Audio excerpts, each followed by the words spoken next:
name is Gary Baumgarten, but I bet you already know that. And I want to welcome you to this latest discussion on Facebook Live, paltalk.com, and on YouTube. And, we're all tensed up about all the horrible things that we're hearing every day about the coronavirus.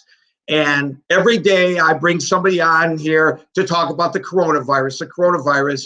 And it's like, it's a downer because that's all we talk about. And I thought it would be really very, very cool if we could snag one of the greatest recording artists of all time, Tommy James of Tommy James and the Shondellls, who is my special guest today. And we're going to talk about something positive for a change and maybe have a good time talking about it. Tommy, welcome to our discussion. Thank you so much. It's great being with you. Well, for me, it's a thrill, and people who know me know I've been in the news business for a long time, and I don't go gaga over artists too terribly much. But this may be one of the exceptions in my career because I'm just a couple years younger than you, and I grew up listening to you and the Shondellls. I'm from Detroit, so it's a good music town. And Sure. I used to hear you on the Big 8 CKLW in Windsor. I used to hear you on WKNR with Rockin' Robin Seymour. And it was just great times because you and the Beatles and the Rascals, man, you would come out almost every week, it would seem, with another single. And it was just great for those of us who were the consumers digging on what everybody was doing. But none of us knew what we know now. And that's how, as a 19-year-old kid breaking in from Erie, Niles, Michigan. Niles, Michigan. That the mob had taken over your career and had sucked you in, and you kind of got screwed over by all that. And your book has been out for a while. It's called Me, the Mob, and the Music. I'm gonna hold it up here. It's still in publication, and yes, it's a fascinating read. I read it cover to cover, and I really had no idea how a guy with the talent that you had was basically taken advantage of. I mean, you were a kid from a small town in Michigan, and you ended up in Pittsburgh, and then you ended up in New York City, and you weren't prepared for what happened, were you? Well, that's quite true. And basically, what happened was that this record that I had made in high school, Hanky Panky, which came out in 1964, basically, and kind of bombed for us because we had no distribution. Graduated from high school in '65, took my band on the road, and we were playing this dumpy little club in Janesville, Wisconsin. And right in the middle of my 2 weeks, the club owner, the club went belly up because the guy didn't pay his taxes. This is a true story. So that's how the good Lord works, because I ended up going back to Niles, Michigan, feel like a real loser, and suddenly got a call from Pittsburgh that changed my life, that this record I had made 2 years earlier was suddenly sitting at #1 in the city of Pittsburgh, only in the city of Pittsburgh. And but because it was a major market, that was a big deal, and they tracked me down, and I went to Pittsburgh and grabbed a group. I couldn't put the original group back together, and I formed the new Shondellls and went to New York a week later. And we just got a yes from all the record companies. I mean, from Atlantic, Columbia, RCA, everybody gave us a thumbs up. And the last place we took the record to was Roulette Records. And Roulette Records ended up, was run by a fellow by the name of Morris Levy, who was a thug, I guess you could call it. And what we didn't know about Roulette Records is that in addition to being a functioning record label, it was also a front for the Genovese crime family in New York. Of course, we didn't know any of that. So the following morning, I went to bed that night thinking, oh, it's going to be great. We're going to go probably with CBS or with RCA, one of the corporate labels. And about 9 o'clock the next morning, I started getting calls from all of these labels that said, listen, Tom, we got to pass. And I said, what do you mean you got to pass? I thought you had a deal. And Jerry Wexler up at Atlantic finally told me the truth. He said, Morris Levy, the head of Roulette Records, had called all the other labels and said, this is my record. Back off. Backed them all down. And that was the first offer I couldn't refuse. So we were apparently going to be on Roulette Records. So, but the interesting thing about Morris Levy, yes, he was a thug, but he was also like a surrogate daddy to you in a way, pushing your career. Excuse me. He also understood, probably just from his own intuition, what made a great song, right? Well, you bring him a single and say, "What do you think?" and he would love it, and it would chart. Well, he definitely could hear a hit. He had great ears. But the point was, while we were moaning and hanky-pankying, and I think we're alone now and all that stuff, there was this very dark and sinister story going on behind us that we couldn't talk about. And that's really what our book is about, Me, the Mob, and the Music. It's an autobiography with about 2/3 of it devoted to this crazy relationship with roulette. And all of the stuff that entailed, and we had some pretty scary moments up there as well. So he actually pushed your career. He was right when he said he pushed your career. He kind of made you. But he certainly did. He certainly did. On the other hand, though, he screwed you out of how many millions of dollars? Well, our accountant figured that it was roughly 40 million, and give or take, and that was big money back. That was even bigger money back then. But the point was, we were, we would have never had that kind of success on one of the other labels because we would have had so much competition from other groups. And also, I was given complete freedom to run my own career, which I would have never had, let's say, if we'd have gone with Columbia. we would have been turned over to an in-house A&R man, and that's probably the last time anybody would have heard from us. We'd have been lucky, especially with a record like Hanky Panky, we would have been lucky to be a one-hit wonder. So we had to constantly make judgments about whether we try to get out of the relationship with roulette, whether we try to get off the label and take our life in our hands doing it, because we were having such tremendous success there, stick it out. We ended up with 23 gold records on roulette, gold singles, and 9 platinum albums. And we sold about 110 million records. So in the end, I think we made the right decision. Plus the fact that I get to tell the story now. So, right. So it all worked out for the best. For those who haven't read the book, he got Levy the royalties, but you got the gate at the concerts, and that's how you made your money. That's correct, and the songwriting and the commercials and all the other things that went with us. So we did fine. And of course now I have my own label, and things are. I can't complain at all about what's happening now. So in the end, I think good Lord made the right decision. That's all I can say. Well, the good Lord pointed you in the right direction, and you ultimately made the right decision. It's interesting you mentioned Columbia. There's a story here about after you ultimately broke with Morris, that you went over to Columbia and they took you in, and they decided, oh, well, wait a minute, we got another act that we have to push right now. Let's push Tommy James down and not promote his record. That's the way the corporate world works. And as you pointed out, at roulette, at least you had the freedom, and you were his stable, really, right? I mean, he had another label, Tito Fuentes and some other guys, but you were his guy.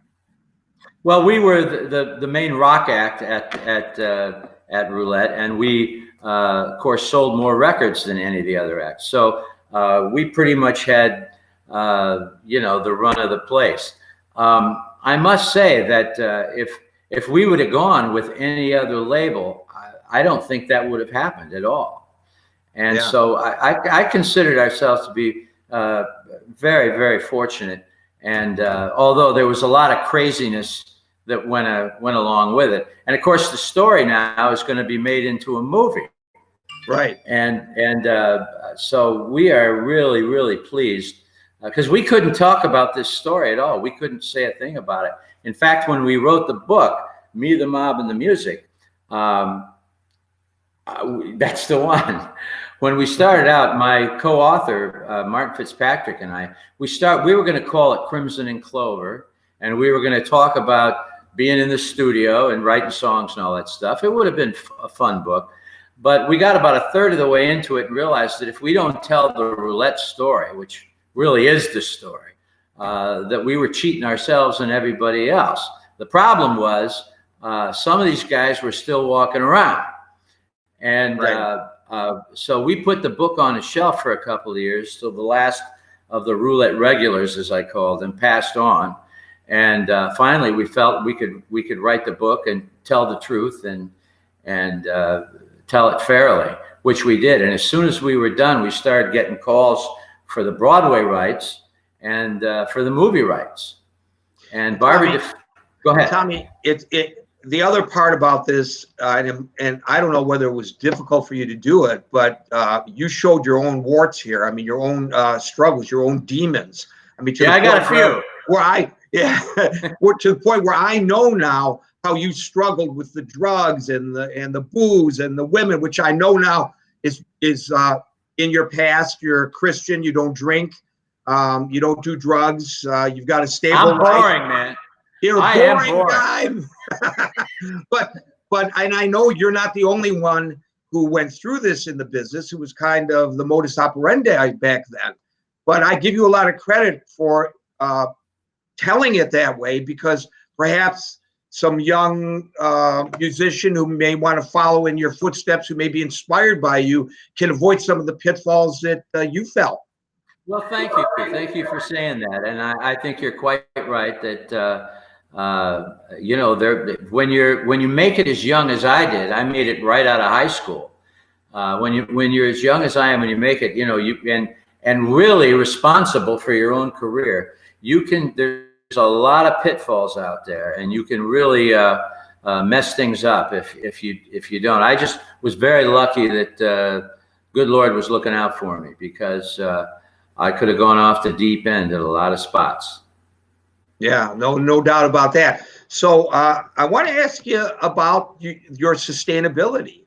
I mean, you're an older guy like me now, and you're still performing on a regular basis. A lot of my childhood musical heroes, such as yourself, they're not performing any longer. Some are. The Stones are still performing. Paul McCartney is still performing. But a lot of them, you know, you only hear them on the 60s at 6 channel or something like that. You don't really, or the 70s channel. You don't really get a chance to see them perform live. What do you attribute your sustainability? Well, I have been so fortunate because the fans have really allowed me to stay around for a long time. I've been lucky. I stayed healthy, and you know, I look out at our concert crowd now. I literally see 3 generations of people. It's really quite remarkable. And we also had the attention of the public for a very long time. And so we had a terrific run of being on the charts. And I have my own label now, so we can put out music anytime we want to. I put out recently our newest album called Alive, and it immediately went top 20 in Billboard, and the first 2 singles also went top 20 for us on the adult contemporary charts. And so it's great to be back on the charts. And honestly, as long as you know, I can still do this, I'm going to do it. It's the greatest job in the world, and it's all I ever wanted to do. and I've had the same job since I was 12 years old. So that's, I guess that makes me a 72-year-old paper boy.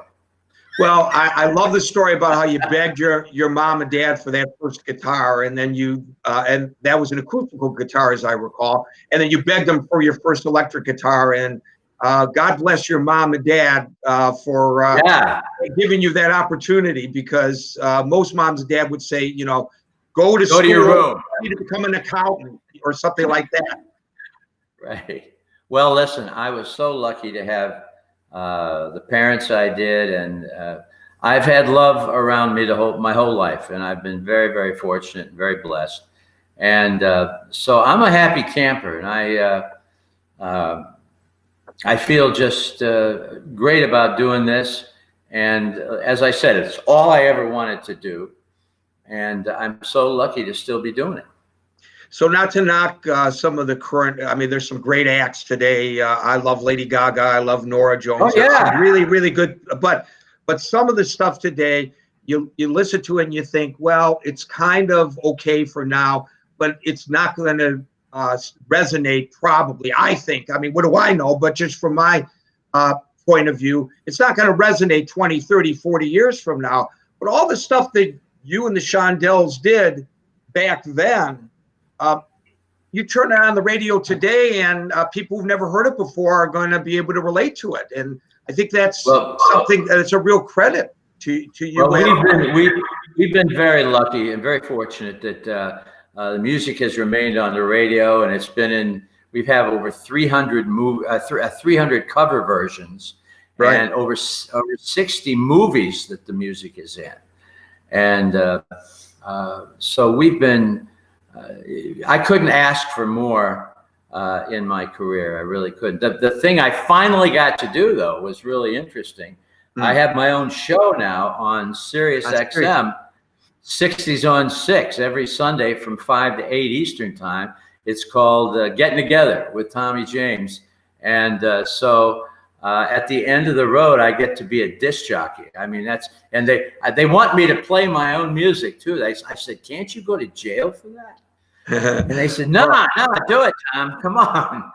So I get to play anything from my catalog that I can come up with, in addition to playing all the hits. So I'm really having a ball at this point in my career. I truly am. Well, of course, as you know, I'm on Sirius XM 115, so we're kind of kissing cousins, So that's pretty cool that we're both on Sirius XM. I'm hoping that your movie takes off. I'm wondering how things are going to go in the basically theater. Sure. Barbara DeFina is producing the movie. Barbara has produced so many great movies: Casino, Goodfellas. Oh my God, The Color of Money, The Hustlers. Just so many really wonderful movies. Hugo a couple of years ago with Martin Scorsese, and Kathleen Marshall is directing the film, and Matthew Stone did the screenplay, did a great job. And as we speak right now, they're casting, and there's some terrific people who are going to be involved in this.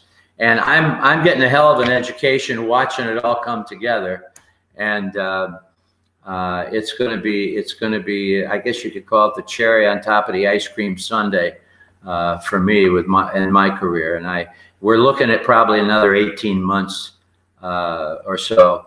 And of course, with the pandemic going on right now, things are kind of at a standstill. At least the shooting is at a standstill. The preliminaries are all being done. The technical people are coming on board and everything. I'm co-producing, and I'm also going to be technical advisor on the musical end. So there's a lot that goes into this, and I'm frankly surprised any movie ever gets made with all of the moving parts. So anyway, great story. I will tell the audience that it's a great story. You should get the book and then see the movie. Me, the Mob, and the Music. The book's been out for a while. It's if you're any little bit interested in the backstory of what happens in the music business, including how back in the day, you guys were using tape and you were cutting tracks together and pasting them and all that. As a radio guy, that was really very, very cool to watch or to read. We would have given anything for the technology that we have today, you know, with Pro Right. Tools and everything else. We would have killed for that stuff.